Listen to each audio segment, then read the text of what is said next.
I think we did it. I think I did. Okay. Anyway, Okay. welcome to the Netherlands, Professor Lembke. Thank you. I'm happy to be here. Yeah, so before we start, well, I just told you, well, you just told me we have an hour. And well, I wrote you a letter, a short introduction in which I presented myself as teacher of English and music. I have taught English and music for 13 years in a medium-sized high school in the Netherlands. Nice. And I write about education. My website is called Education.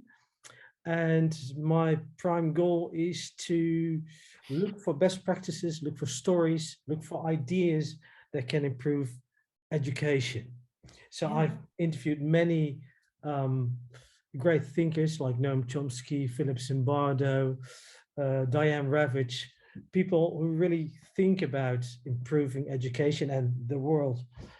And so the main goal for today is to find out more about your book and the documentary in which you appeared.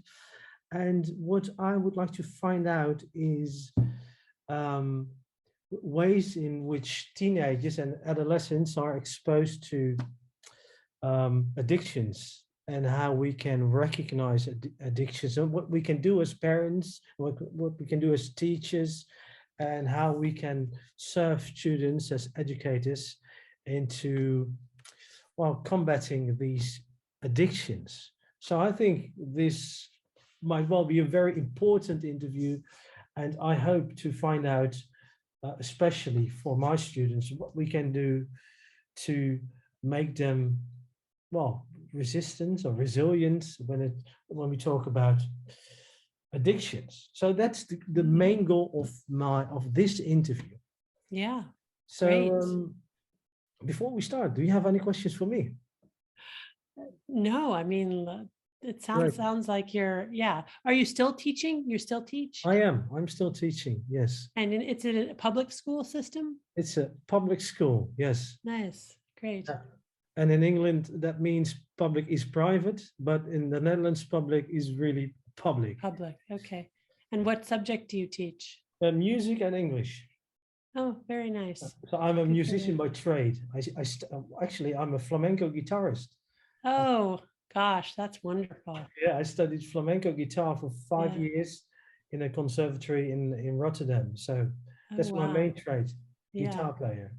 Love it. Yeah. That's wonderful. So it's a great combo, you know? Yeah. A bit of music and then go back to the boring English grammar. And yeah, that's great. Yeah, that's great. Wonderful. So you teach in Stanford, and I'm really curious about education during the pandemic. So how has the corona crisis affected education at Stanford? Well, it's been a lot of online classes as a result of the global pandemic, and a lot of unhappiness and dissatisfaction among not just the students, but some of the professors as well, feelings of, alienation and isolation, and kind of wondering, gosh, why are we even doing this? A real loss of that social bonding that comes from, being in the classroom together. So it's been, I think, a hard time for everybody. I think people are struggling. The United States counts 50 states, and sometimes they're almost like countries in which they all have their own policies. Some states are really liberal, really free when it comes to wearing masks, going to work, no lockdowns, and some states are really rigid and really thorough when it comes to the lockdown. So how would you're in California, right? Yeah. Stanford. So how would how's California doing today? Right. So California was one of the earliest states to establish what we called shelter in place. March 2020. And in fact, my area, the San Francisco Bay Area, was one of the earliest counties within California to establish strict measures around sheltering in place. So California has been, I would say, much more restrictive than many other states. But having said that, we have such great weather that through all the pandemics, it's been possible to be outside, which has, I think, made the burden on us living in California easier, unlike in climates where, there are months out of the year where it's very hard to be outside. Yeah, So, um, so California is generally a liberal state, and in the United States, Democratic or liberal states tend to be more conservative when it comes to coronavirus. I see. So is it possible for students to visit university campus, or is it solely online? Well, the students now are on campus, but they're not in the classroom, which is, kind of strange because they're most likely to wear their masks and practice social distancing in the classroom and not in the dorm. And yet they're in the dorm, but not in the classroom. So it doesn't make all that much sense. And they're supposed to come back at the end of Jan. Well, they're supposed to be here now, quarantining in place in the dorm, going to classes online, and then in class teaching is supposed to resume at the end of January. I hope that it does. This crisis has really affected students mentally, emotionally, Yeah. in really detrimental ways. But some people Yeah. say, I'm 80 years old. When I was young, there was a war in 1944. I mean, Yeah. these people aren't used to any harsh conditions. I mean, Yeah. they're spoiled brats. So Mm. don't complain. Mm. Um, so what's your view? Are we raising really spoiled kids, or do they really have a point when they are depressed and anxious and whatever? Yeah. So, I guess my answer would be a little bit of both. I think, kids really are more depressed and more anxious. That's very real, that subjective experience that people are having. Um, and on top of that, there's a whole layer of guilt because people do recognize that they have sort of everything they need and then some. So, they feel bad about feeling bad. Um, but I think not just kids today, but just collectively, we as a very rich nation are spoiled in the sense that we have too many of the wrong kinds of rewards. We have a lot of feel good substances and behaviors that we have access to at the touch of a finger: texting, tweeting, gaming, gambling, sugar shopping, you name it. These are all essentially drugified commodities that have been engineered to be instantaneously pleasing, rewarding, reinforcing, and we have infinite access to them. And one of the biggest risk factors for getting addicted to any substance or behavior is simple access. If you live in a neighborhood where drugs are sold on a street corner, you're more likely to try those drugs, more likely to get addicted to those drugs. Now we have our 24/7 smartphone that gives us really infinite access to images, music, stories, actual drugs that we can order and have delivered to our home, pornography. It's just a truly endless cornucopia of distractions and addictions, essentially. So I think that the suffering that we feel is real, but it's a kind of a paradoxical suffering that comes from having too much. So let's start at kindergarten. Children, nowadays you're 5 and you will have your first iPhone. So kindergarten nowadays is very different from kindergarten, let's say 30 years ago. So what's the earliest age in which children are exposed to addictions? When does it really start? Or maybe even before, prior to kindergarten? When do we talk about serious addictions? When do the problems start? Right. So I think it's important to clarify that the substance itself, whether it's a digital substance or an actual drug, that is not the addiction, right? It's a combination of the human brain and the substance Mhm. in certain vulnerable individuals that makes the addiction. The vast majority of people are able to consume intoxicants in moderation. They will not develop, this serious psychopathology that we call addiction. Having said that, because of the increased access to all of these feel-good substances and behaviors in infinite quantity and variety, more and more of us are vulnerable to the problem of addiction than ever before. So it takes less and less of that vulnerability in a context where there are so many drugs to choose from. Um, when does addiction first manifest or develop? I mean, typically, if you look at epidemiologic studies of classic drugs like cannabis, alcohol, nicotine, the first of all, the earlier a child uses a drug, the more likely they are to get addicted to that drug. And typically, the sort of earliest age of onset is really about 8, 9, 10 is how early we sometimes see the beginnings of those behaviors. And certainly by 12, 13, 14, kids are experimenting. But now you're really talking about substances like cigarettes, alcohol, or drugs. I mean, I am talking about phones and Yeah. iPads and television. I'm sure that starts way earlier than 8 or 9. I think even babies Yes, are indeed. exposed to Yes. excessive Yes. screen Yeah. use. Right. I mean, it's so interesting. Like, we don't really have a definition of excessive screen use, right? We don't have actual data on that. We have data on alcohol and how much is too much. We don't have actual data of how much screen time is too much screen time. And it probably varies across individuals, but certainly, yes, babies are holding their parents' iPhones.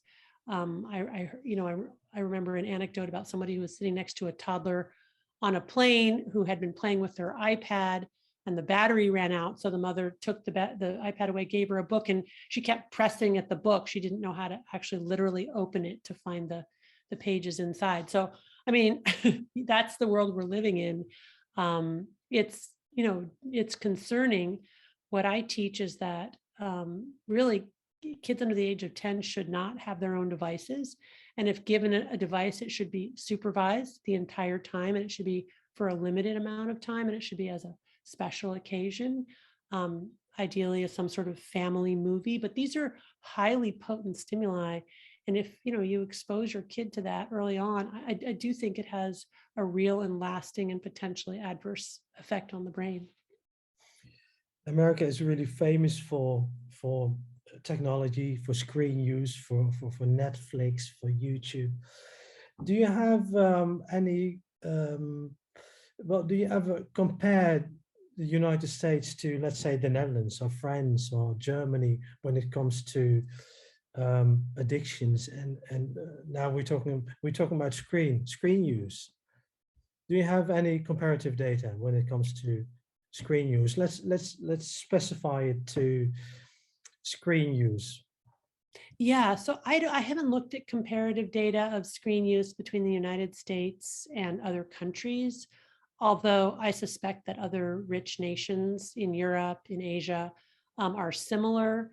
Anecdotally, there are countries in Asia like South Korea, which have even more screen use than the average, American screen use. I'm not sure about countries in Europe, but I mean, there are slight geographic variability between rich nations, but in general, the big comparator is rich nations versus not rich nations. But fascinatingly, even in emerging economies, very poor people have phones now and have internet connection. Also, even in the United States, what we've seen epidemiologically is a leapfrogging over the laptop. So you have, some 85% or 95% of Americans have some kind of device and have internet to the access to the internet, and have a smartphone. But then in terms of like computers or desktop computers or laptops, poorer people are much less likely to have that, but are very likely to have a smartphone. So there's an interesting way in which the smartphone has penetrated, every echelon of society. It's true. One of the things that surprised me most, I have um, a small class of refugee kids, and Mhm. all of them own phones, and Yeah, most of these phones are really expensive, like iPhone right. 12 or 13, and Yeah, they just fled their countries, but they have really expensive phones. So yeah, it, it's really well, it I was really surprised to see that, Yeah. and people from poor Yeah. countries. Yeah. And I think, the narrative around that is that, poor families and immigrant families, refugee families, they want to make sure their kids have every advantage. And so getting them the latest technology in the form of the smartphone feels like it's a way to compete, but there's very little awareness, I think, especially among people who underprivileged or people with less access to privilege, of recognition that really there's a lot of harm that can come from giving your child unfettered access to a phone. Back in the 1980s, there was a famous report in the United States, which was called Nation at Risk. And it stated that students didn't know how to write and read. And the report caused this whole movement of standardized testing and punitive accountability. If you look at today's education, what do you think are the biggest risk? What's the biggest problem when you look at what's happening in classrooms? Hmm. Well, I mean, I think the biggest problem that's emerging is that these highly pleasurable, entertaining online products are essentially turning young people into people with addiction. And the way that happens is by, bombarding our reward pathway with so many reinforcing drugs and behaviors. And I use drugs very loosely to include digital drugs. The way that our brain compensates is essentially by downregulating our own dopamine production and dopamine transmission, not just to baseline levels, but actually below baseline levels. So we're entering a dopamine deficit state as a way to compensate. And that dopamine deficit state is akin to clinical depression. People feel anxious, they feel depressed, they can't sleep, they can't concentrate. And their whole mind is essentially kind of hijacked by this fixation on the video game or the social media app or the YouTube video or the meme or whatever it is. And so I really think that engagement is making kids depressed.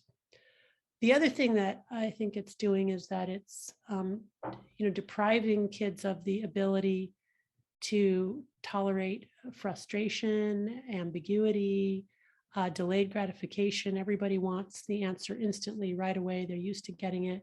They're not used to having to ponder something or give it time to simmer, to figure it out. And that's a real concern. And then thirdly, I really think that all of this online engagement engenders a kind of narcissistic sociopathy.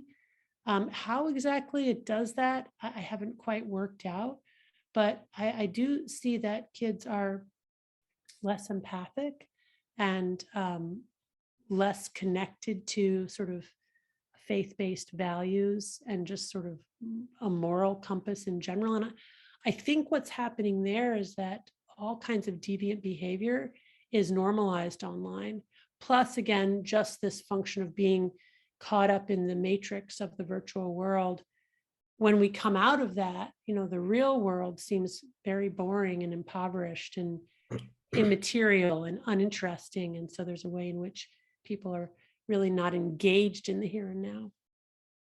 Today I did a short survey in one of my classes, well, in a couple of classes. I teach 16-year-olds, and I asked them, when was the last time you read a book for fun? And most of them couldn't even remember. It must have been primary school, they said. They don't read books, never. And when I ask why, they say it's boring. There's no use. Why read books when we have Netflix? Instant gratification. Right. So, and what you told me about the students becoming less empathic, when I see the ease in which they watch videos in which people are being beheaded, Right.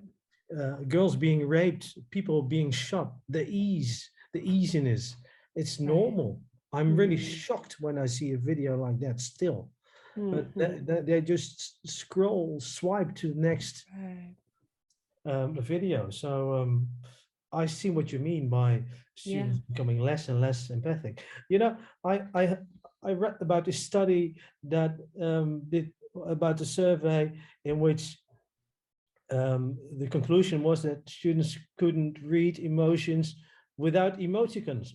Today, you have to send a smiley or an angry smiley or a smiley crying, crying smiley, because otherwise they can't read your interpretation. And I really Mm, believe that that's becoming the norm, the standard. I really mm, see that happening. So mhm. one day you woke up one day and you said to yourself, I'm going to write a book. So when did that happen and when did you really start writing? Mm. So the ideas in the book are ideas that I've been cogitating on in one form or another for probably 25 years, as long as I've been, a psychiatrist. And I think it really crystallized for me into sort of a book when I met the patient Jacob, who is the patient that I described in the very beginning. This is a wonderful man, a scientist who developed a very serious sex addiction to Mhm. the point that he actually built his own masturbation machine. And of course, I was, horrified at the same time that I could also see myself in him and the ways in which our smartphones have become our own masturbation machines. We can now almost gratify every need just by our devices. And I thought this is the case that sort of crystallizes these ideas in a way that I think are worth sharing and that people could relate to. Um, and also, I'm hopeful, so I'm not pessimistic about the future. I think we can figure this out, but I do think we need to now, number one, acknowledge the dark side of the technology and of capitalism in general, and the ways in which we're now all vulnerable to the problem of addiction. And then we can really use people in recovery from addiction as modern day prophets for how to live in a world that's absolutely saturated with dopamine.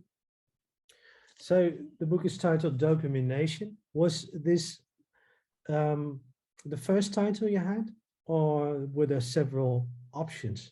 Oh gosh, yeah. Giving a book a title is a very long, typically long and arduous negotiation between the writer and the publisher.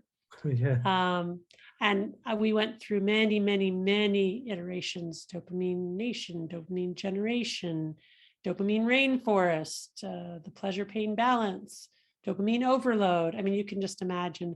But eventually settled on Dopamine Nation with the subtitle Finding Balance in the Age of Indulgence, to communicate that the book is not just about the problem, but also about solutions. You appeared in the documentary The Social Dilemma, which is mandatory material in my classes. Um, and so, what has the documentary done for you? What impact did it have on your life? Yeah, so the documentary was great because I had basically finished the book, or had was almost done with the book.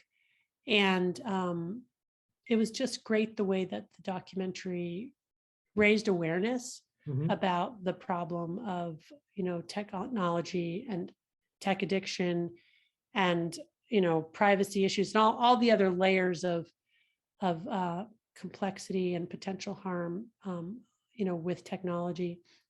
And so being in it was just a great honor. And, I interacting with the other people who were in the movie has been great. I've learned from those folks and had great conversations.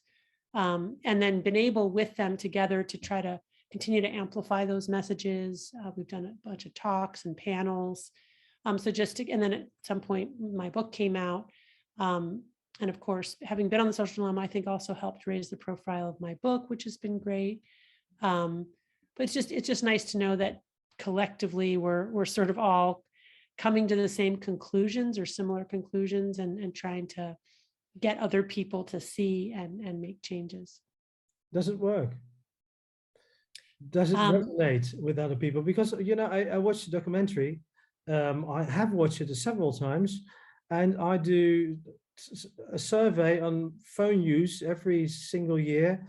And the amount of hours today is steadily rising. The average in Yeah. my class is 6 hours. Yeah. The Wow. average, I mean, Yeah.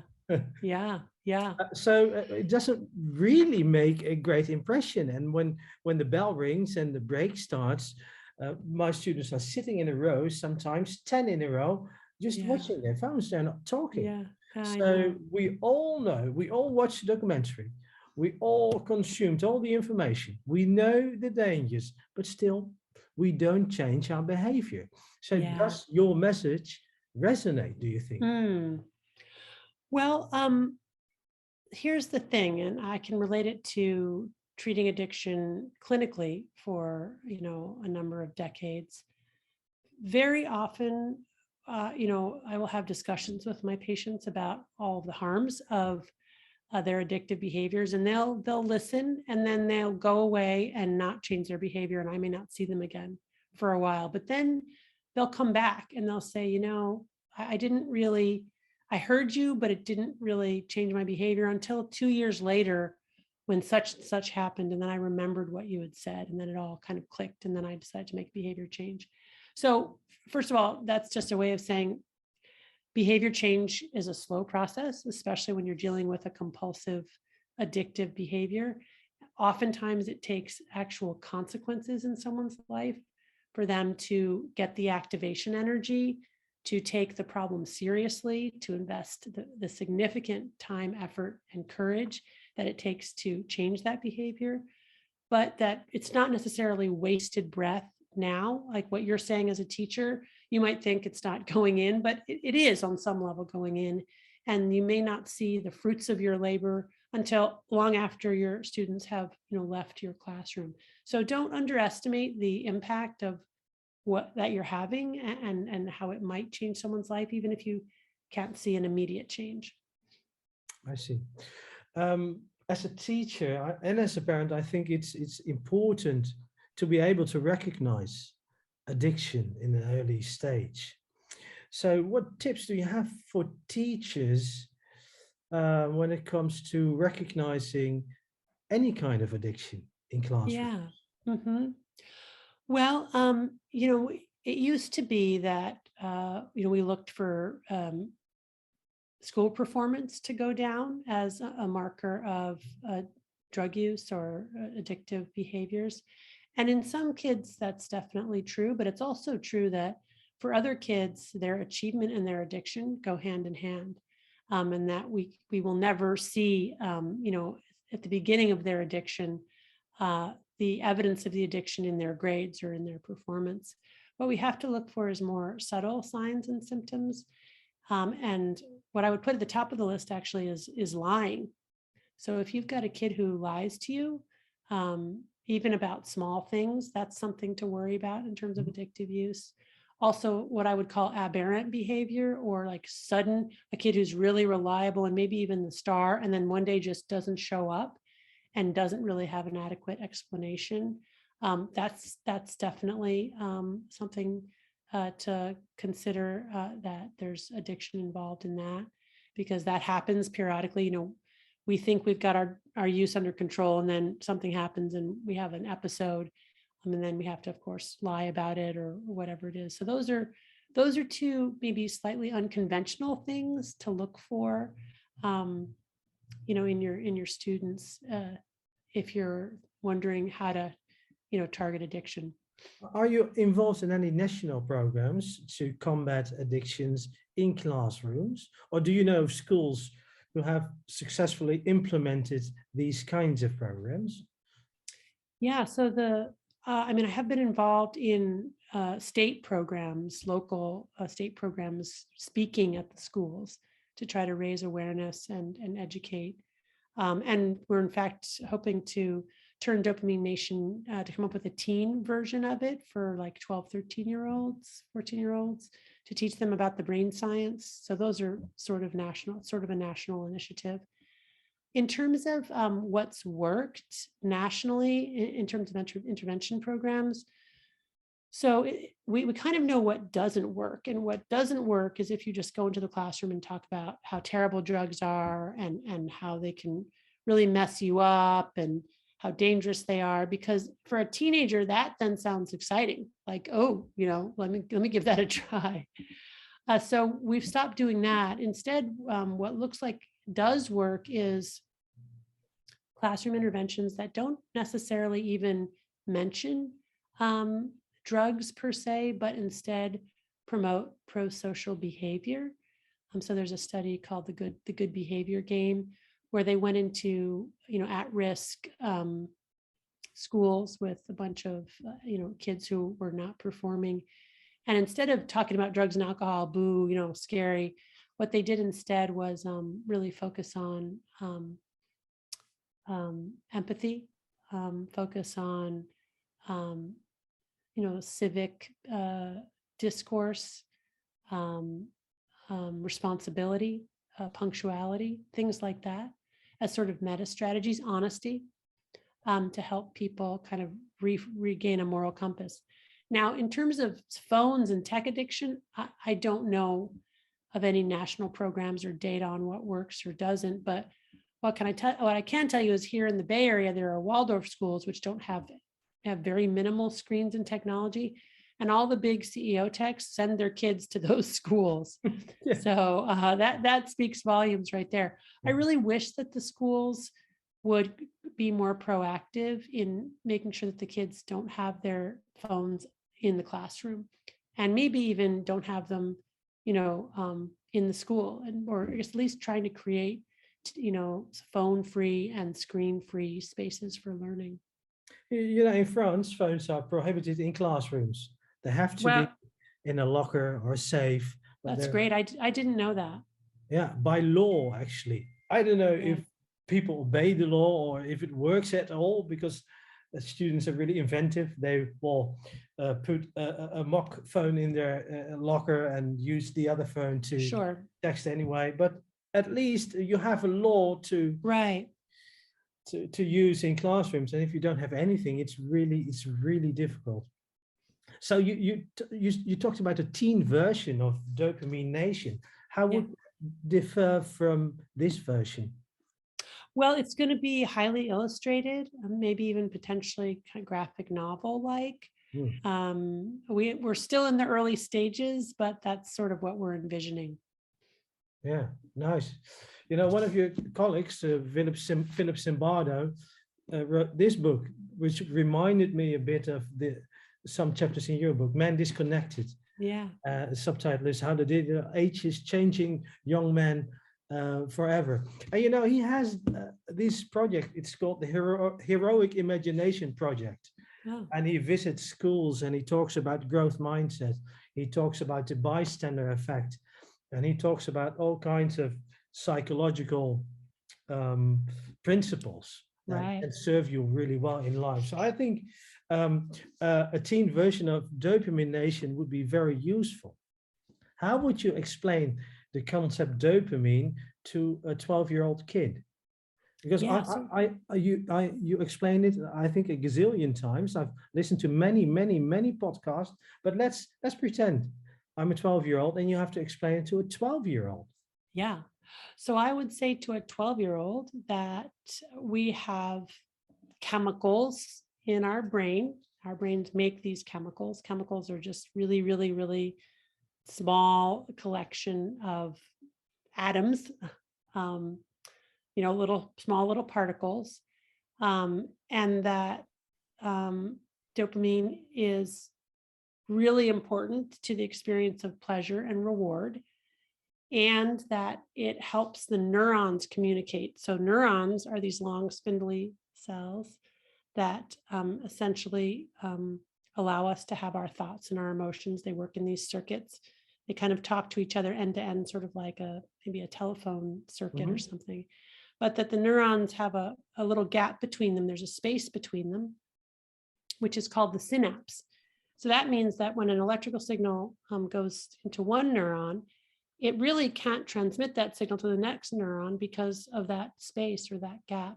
So bridging that gap are these little chemicals called neurotransmitters, of which dopamine is an important one. And those are the ones that are released from the presynaptic neuron, travel across that little bit of space, latch onto the postsynaptic neuron on a little thing called the receptor, and then allow that signal to be transmitted. One of the metaphors I use in the book is that the presynaptic neuron is the pitcher in a baseball game, and the postsynaptic neuron is a catcher, and the receptor is the catcher's mitt, and the dopamine is the ball. So when the pitcher pitches the ball, it traverses that space and the catcher catches it, and then that allows the signal to keep going. All right. Well, that's nice, the graphic part. So I can imagine that a lot of pictures and graphs would help students to grasp this concept. Have you done a triad already in classrooms with this material? I mean, I have spoken in some classrooms, but with only certain chapters. As you know, there are some pretty graphic descriptions in there, Oh, and yeah. I think some teachers are not that comfortable having their teens read all of the chapters, so they've selected some chapters, and that's been instructive to see sort of which chapters got selected and why. And that will be, I think that'll be helpful. And that's one of the reasons that we're also doing this teen versions, because we want a version that parents can feel fully comfortable, sharing with their, very young children. You said that you're hopeful for the future. Yeah. So well, actually there's a pandemic going on, but I think there are many pandemics going on worldwide. Yeah. And screen addiction is one of them. Yeah, I agree. But still, you're hopeful. Why are Yeah. you hopeful for the future? Oh gosh, because human beings were incredibly adaptable. We adapt to almost everything that comes along, which is a part of our, incredible resilience. And I feel like these younger generations in particular I think they're working in an iterative way toward figuring out how the technology enhances their life and how it harms their lives. And I think slowly they're going to get there. They're going to figure it out. I mean, not all of them. There's just always going to be a subset of people who are especially vulnerable, who will need help. But I think the majority of people will be able to kind of eventually get to that place where, I mean, we don't even really have any screen etiquette, right? The technology is so new. We have no consensus around when it's appropriate to look at your phone and when it's rude. But I think slowly we will get to a place where we will collectively, as a culture, agree, that's really rude to you to even bring out your phone, even touch your phone in this situation, et cetera. What's the role of the tech industry in this story? Do they have a role at all? Or do they always try to make as much profit as possible? Is it an illusion to think that companies like Facebook are going to contribute to any solution? Well, I think companies like Facebook have to be part of the solution. This is not just an individual problem. It is a collective problem, and it will not be solved just by individuals making even, Herculean efforts. We really have to, as a society, put up guardrails, and that means schools, corporations, the government. We all have to get in there and roll up our sleeves and figure out, what we need to do here in terms of restricting access, and especially to children.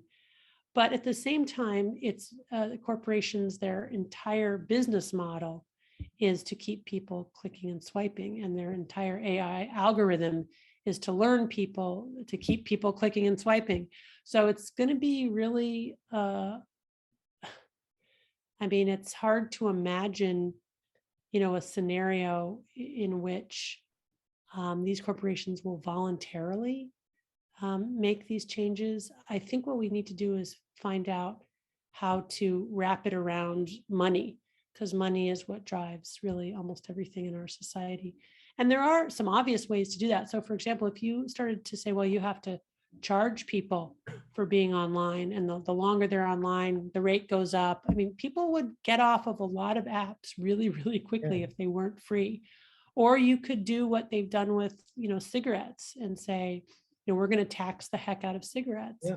I mean, what really reduced smoking in the United States anyway was partially education, but mostly taxation. When cigarettes got more expensive, a lot of people quit smoking. So, I think that we have to really look at the financial levers, both for consumers and also for the corporations, in order to, get any traction. And I see the same in the Netherlands. They tax the heck out of cigarettes, and less students are smoking in the Netherlands. But what we Right. also see during this crisis, during this pandemic, that the top 10 tech companies and the top 10 richest persons in the world have become richer and richer and more powerful and more powerful. It's Yeah, because of tech that we're talking now. I see right. Google is entering lots of classrooms, Microsoft, and all Yeah, these big yeah. parties. So we are enormously dependent on technology. So are we ever going to have a healthy balance when it comes to our relation with technology? Are we ever going to be able to disconnect from technology, or should we accept that technology is just part of being human? But how do you see this? Right. I think yes and yes. So we both need to learn to moderate and disconnect and be in the real world and be in nature. And it is an inextricable part of who we are and who we're becoming. It's never going backwards. So it's really very much going to be finding the balance, between those two things, acknowledging that technology is here to stay, that it brings a lot of wonderful things, but that there's definitely, this dark underbelly, and we have to figure that out too. We can't be giving iPads to babies. Yeah. Um, of course, your life doesn't stop after writing this book. You keep going on doing research. You have a thriving practice. So let's talk about research. What research questions do you have right now? What are you trying to find answers to? Hmm. So right now, I'm looking a lot at spirituality and the ways that spirituality and science intersect in the modern age, and how spiritual practices and faith-based practices in a secular world can improve our lives. So I'm very early in the stages, doing a lot of reading. There's been a lot written, a lot of wonderful books out there. So that's where I am. So what does it look like researching spirituality? How do you do that? Well, my work is largely qualitative. So I do a lot of interviewing people about the role of spirituality and or religion in their lives, or the lack thereof. Um, and then also just a lot of reading. I'm reading a lot of quantum physics. I'm reading, the neuroscience. It's very clear that we have dedicated parts of our brain for spiritual practices or religious experiences. That's been shown through studies of epilepsy, temporal lobe seizures. People have these very clearly patterned kinds of religious experiences. When people get manic, they get very religious and have these, real religious experiences. Psychedelics are now being heavily studied, and people will often describe, kind of a spiritual transformative experience in that context. There's been some functional imaging studies looking at when people meditate or when they pray, what's happening in the brain. So I'm trying to look at all of that. So why did you choose that particular subject? Well, for two reasons. One is that in my own clinical practice, I've seen that spiritual transformation has been at the core of many of my patients' recovery. And also because of some experiences in my own life, and a kind of a spiritual transformation that I had in my own life that that convinced me that that side of our lives we need to pay attention to it. We can't just ignore it. So spirituality is an important part of recovering for some people. It Yes. helps people to recover. Yeah. Last month I read this book by Viktor Frankl, Oh, yeah. Man's Search for Meaning. And he said, the first question I ask in my therapeutic sessions is, why don't you kill yourself? That's a really confronting question. And then people say, because I know I'm important in the life of my children. And Right. it's nice to see. It's nice to see that the things that really matter in life are, well, spirituality, family, and no science can beat that. The most important things in life are my brothers, my mother, my children. Yeah. So Yeah. yeah, and sometimes we tend to forget all that because of these devices. And Yeah. so, what gives you energy? I know you don't use social media, so you have some spare time. If you Yeah. want to renew your own energy, what gives you energy? Mm. Well, my family and my husband and my kids, my friends, my patients, they're a huge part of what gives me joy in life. Nature. I read a sort of philosophical or theological texts that gives me hope and gives me energy. Those are the types of things. Yeah. Well, one of my last questions is I like to read books. I like to listen to music. I'm a Mm, musician by trade. So I always ask my interviewees, what music do you listen to? Because I mhm. know for a fact that everybody has some kind of music they like. So if you have to describe yourself in three musical pieces or three musical pieces that really you really like or were really important in your life, which pieces would that be? Oh, so I'm not very like musical, I mean, I love music, but I wouldn't say that I am very good at music, but through my life, I've really gotten a lot out of the combination of sort of melodies in a minor key with good lyrics. So, because I'm a word person, lyrics really matter to me. So, it's that combination of that kind of melody and then good words. So, Simon and Garfunkel's music has been really important to me. Just the other day, I was re-listening to the musical soundtrack from Hair, which most people don't even remember anymore, but that was a musical that came out. I think it came out in the 80s or 90s, but it was about the cultural transformation of the 60s and the 70s, the summer of love. And there's those lyrics are still relevant and funny and wonderful. And I sort of feel like we've come for full circle. I feel like the sort of social justice warriors that we have now are a little bit akin to the revolutionaries, the hippies of the 1960s. So that kind of music. I really like acoustic. I really love guitar. I'm not just saying that because I really love the simplicity of the sound of guitar and then guitar and vocals. So I like a lot of folk rock. I see. Yeah. So you just mentioned that you're not really good at music yourself. Have you tried it? Oh yeah, I play the cello and not very well. But I've got a lot of joy out of playing with my sons who play the piano. So we make music, really bad music together. And we sing as a family. We're terrible. We're like the opposite of the Von Trapp family from The Sound of Music. You'll hear about these musical families and they're like harmonize. Like you do not want to be within a mile radius of my family singing, but we do. We have fun.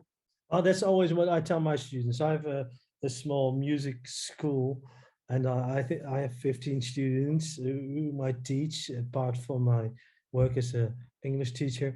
And some people, they start playing the guitar when they're 80 and they say, well, I'm am I going to be a good player? I say, and I will say it's not really important. It's Yeah, about the right. fun you have playing. It's Yeah, not that's important right. whether you're a good player or not. Yeah. And when people say, well, I don't really have talent for the guitar, I think a brilliant experiment would be that if somebody like you, I'm not really a good player. What you should try is to play the guitar or the piano or the cello for 3 hours a day Yeah. according to really set structure.